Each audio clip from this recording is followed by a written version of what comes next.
Pinagpalang araw mga kapatid, tayo po'y manalangin.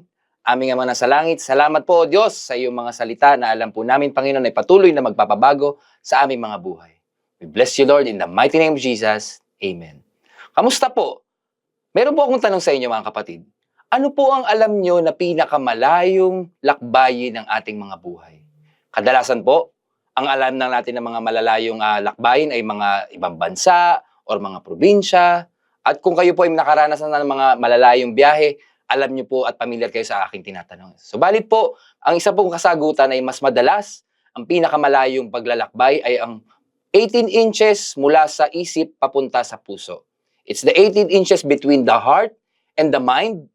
Ibig sabihin po, minsan alam mo na kung ano ang tamang gawin, subalit wala sa puso mo kung paano mo ito gagawin. Amen? At minsan naman, nasa puso mo ang ginagawa mo, kaya lang, you are sincerely right and wrong. Amen po, minsan ganun eh. Minsan ginagawa mo na buong puso, pero mali naman pala. Kaya po sabi sa Ezekiel 32:26, I will give you a new heart and put a new spirit in you. I will remove from you your heart of stone and give you a heart of flesh. Tandaan po natin, kung tayo po ay may pagkakataon na alam na natin ang ating dapat gawin, subalit hindi pa natin ito ginagawa, may pagkakataon na tumitigas na po ang ating puso, amen?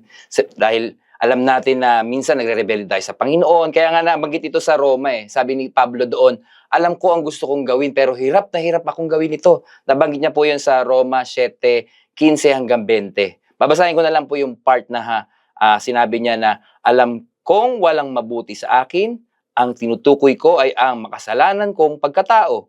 Dahil dito, kahit gusto kong gumawa ng mabuti, hindi ko ito magawa.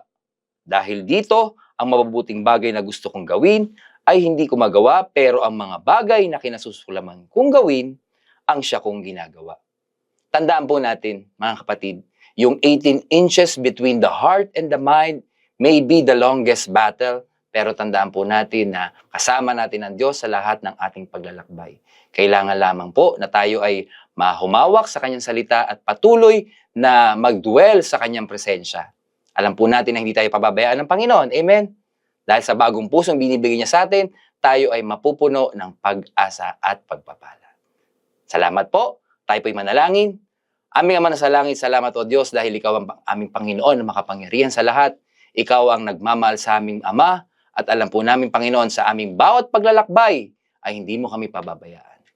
Thank you Lord. This we pray in the mighty name of Jesus. Amen. Salamat po.